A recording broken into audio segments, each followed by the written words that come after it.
This morning, I am delighted to welcome this year's commencement speaker, the Reverend Dr. Cynthia Hale, Hollins, class of 1975.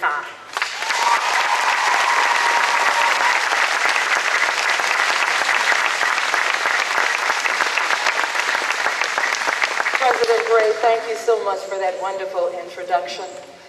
Other administrators, Board Chair Tom Barron, and trustees, Chair of the Faculty Julie Pfeiffer, other faculty members and staff, SGA President Jordan West, Class President Laura Popovich, valedictorian Sister Pilgrim, and other graduates, traditional Horizon, and those receiving master's degrees, family and friends, congratulations.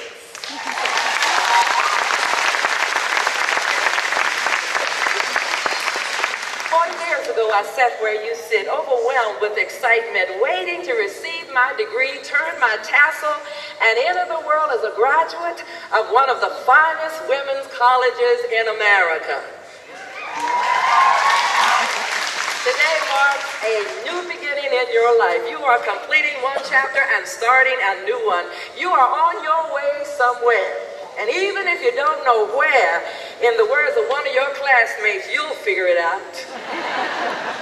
You know that we love to say around here, women who are going places start at Hollins. This is true for several reasons. As a university, we strive to select the creme de la creme, the cream of the crop, to attend our institution.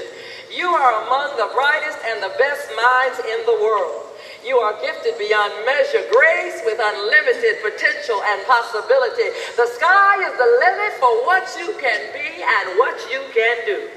Brilliant professors who passionately poured into you the wealth of their knowledge, experience, and wisdom have taught you. They challenge your conventional way of thinking, stretching you to think and act outside the box. Ask questions, probe deeply into truths you may not have known. You have read, studied, taken copious notes and exams, written papers, participated in labs, debates, projects, seminars, practiced, sharpened your skills, and then masterfully performed. You've been given the freedom to push past your apprehension and fears, to test your own thoughts, to speak up and be heard. And through your various roles, you took a seat at the table of leadership. You helped shape policy and make vital decisions for campus life. You have interned at major corporations and other significant places, traveled abroad, made critical career connections on campus and beyond. And now, you sit poised for the next phase of your life, excited, but no doubt a little anxious about leaving the place that you call home for the last 4 years. The friends who have enriched your life in ways you never could have imagined when you first met them 4 years ago and weren't sure you would even like them. Annie Dillard, Hollins graduate and Pulitzer Prize winner, was right when she described Hollins as a place where friendships thrive and careers begin and hearts open to a world of possibility. You are no doubt wondering if you are ready for the world. The question is not if you are ready for the world, but is the world ready for you?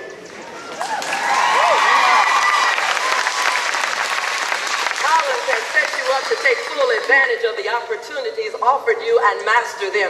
You are prepared to handle whatever challenges come your way as you take your rightful place in the world as gifted, sugar-sharp Hollins women. You are ready for the world, but is the world ready for you? The world in which we live still struggles to be an equitable place, as it should be, in providing the same opportunities to women that it affords men. Women had made great strides in the United States and developed countries. We are better off than we've ever been before. Women are running for president in 2016, and one of them might win. Thanks to the women who came before us and fought to secure the privileges many of us take for granted. But as Sheryl Sandberg, COO of Facebook, reminds us in her book, Lean In, Women Work and the Will to Lead, The blunt truth is men still run the world. Of the 195 independent countries in the world, only 17 are led by women. Women hold just 20% of the seats in parliament globally. In the United States, where we pride ourselves about providing justice and equality for all, the gender division of leadership is still not much better. Since the 1980s, when women became 50% of the college graduates in the U.S., we have slowly and steadily advanced, earning more and more college degrees, taking more of the entry-level jobs and entering more fields previously dominated by men. Nevertheless, the percentage of women at the top of corporate America has barely moved over the past decade. As Shaw reports, only 21% of the Fortune 500 CEOs are women. Women hold about 14% of executive officer positions, 17% of board seats, and constitute 18% of the elected congressional officials. While women continue to outpace men in educational achievement, we have ceased to make any real progress at the top of the industry. When it comes to making decisions that affect the world in which we live, women's voices are still not equally heard. My sisters, this is your cue. This is your moment in time. There's a world out there that desperately needs you, your gifts, your knowledge, your creativity, and your voice.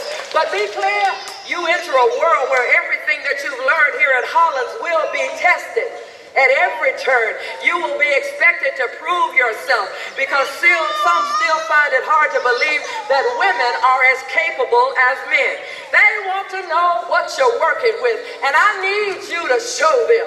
Don't leave any doubt in their minds that you are who you are.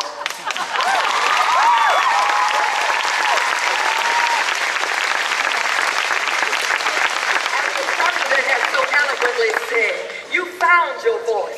Learn to speak up at Hollins, and you must continue to speak up and be heard, not just for your survival and success, but for the benefit of all people, especially women, who deserve to live in a world that is equitable and just in every way.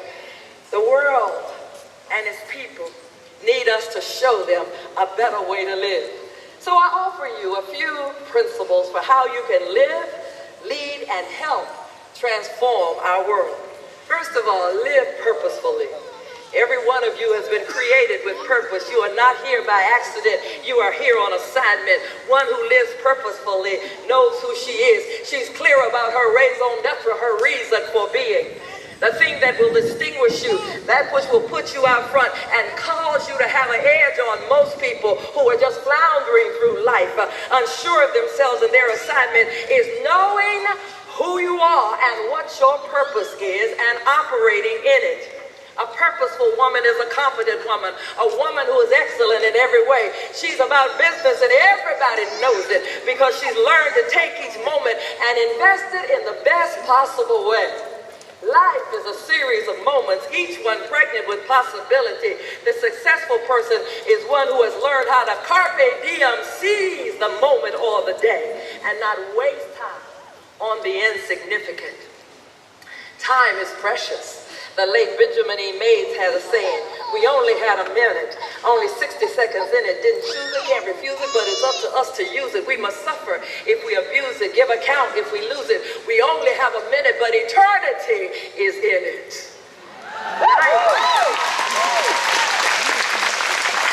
Life is free.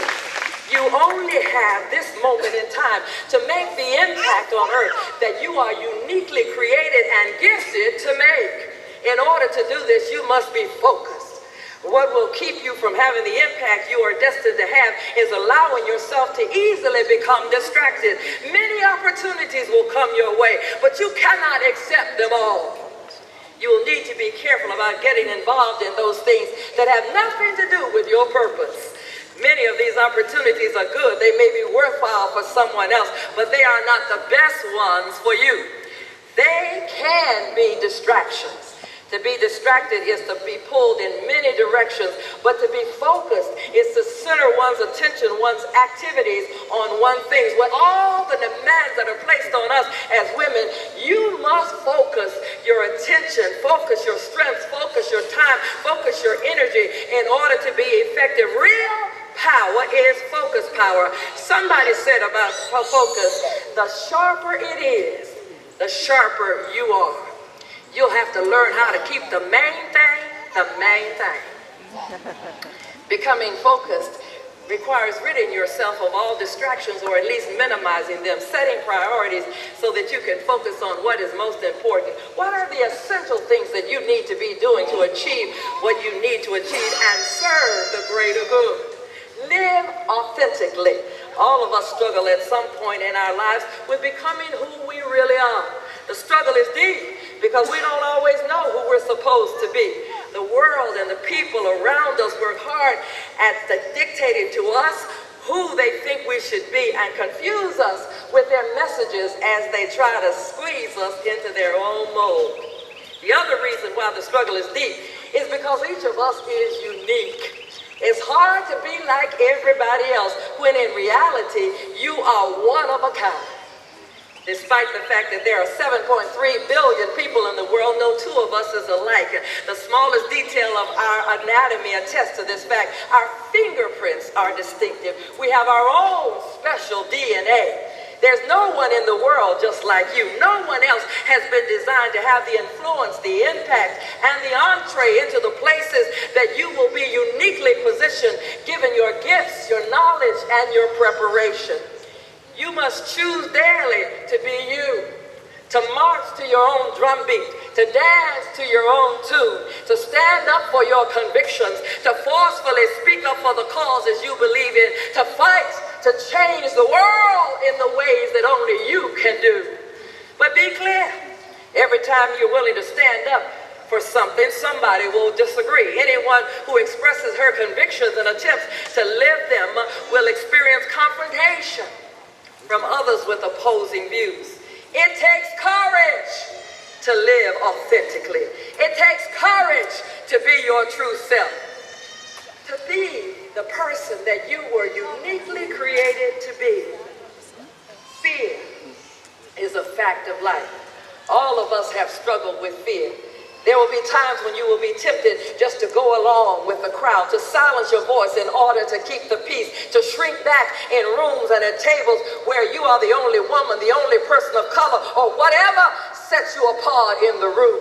Fear will make you question if you deserve to be in the room or if you should even desire to be there.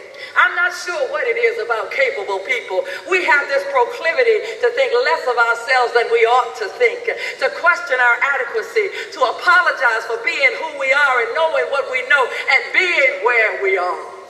As women, one of the greatest challenges is to believe in ourselves. We can be large and in charge, running things, and still second guess ourselves. Lack of confidence or belief in oneself can be a major obstacle to one's success. Too often, our self-imposed limitations of insecurity hinder us as much as the real ones placed on us. There are enough glass ceilings imposed on us by the world. We don't need to create our own. Where you go is really up to you. It doesn't matter what others think. It doesn't matter where you came from, how humble your beginnings were. It doesn't matter where you are graduating in the class. It's all about what lies within, what you believe and know about yourself. You are gifted. You are an achiever. You are a leader. And in a few moments, you will be a graduate of Hollins University. You have worked hard to get to where you're going, and you must courageously go there without apology. Some folks think that courage is the absence of fear, but courage is not the absence of fear. Courage is the ability to press on in spite of your fear and accomplish what is in your heart to accomplish. When you have the courage to believe in yourself and live authentically, regardless of what anyone else thinks or says, you release power within yourselves, and you also garner the resources that you will need to go to the top. Live purposefully, live authentically, live courageously, and live passionately. Passion is a fire set on the inside of you that will not let you go. It won't let you be still, won't allow you to hold your peace, be complacent or passive about a thing. Passion is that which causes you to take risks, to go the extra mile, and do whatever it takes to fulfill your dreams. Passion is the key to success. Loving what you do will cause you to work hard and make it happen no matter what. Passionate women live with and act with boundless enthusiasm and drive. Passionate women will outperform a passive person who possesses greater gifts. Passion increases willpower. When you get discouraged, when you get tired, when you're tempted to wonder whether or not you're truly being effective, passion won't let you give in or give up.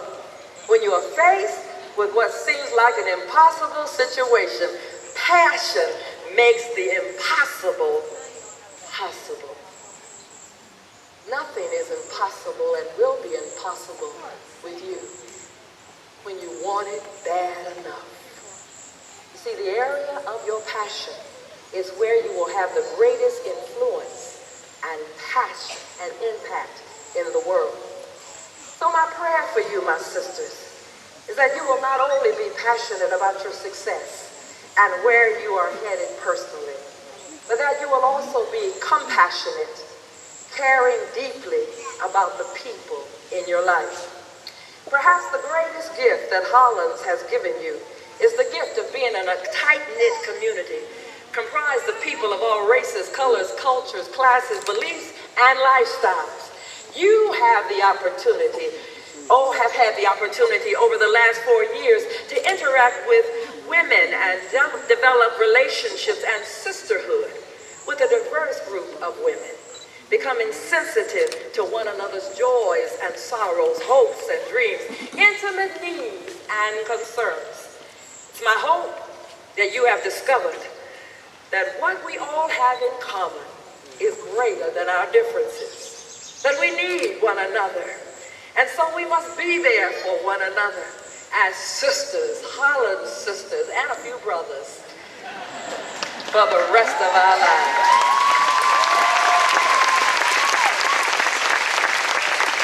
Hollins is a microcosm of the real world.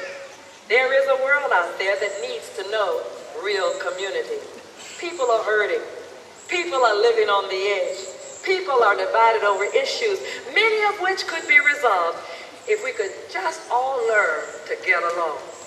As you go, my sisters, wherever you go, live purposefully, live authentically, live courageously, and live passionately, but also live compassionately. Value each person. Treat them with dignity and respect, and serve their needs. Remember, in the words of the late Martin Luther King Jr., that all of life is interrelated. We're all caught in an inescapable network of mutuality, tied into a single garment of destiny. Whatever affects one of us directly affects all of us indirectly. In other words, we're all in this thing together, and we are our sister and brother's keeper. Remember that none of us can be free until all of us are free. God bless you.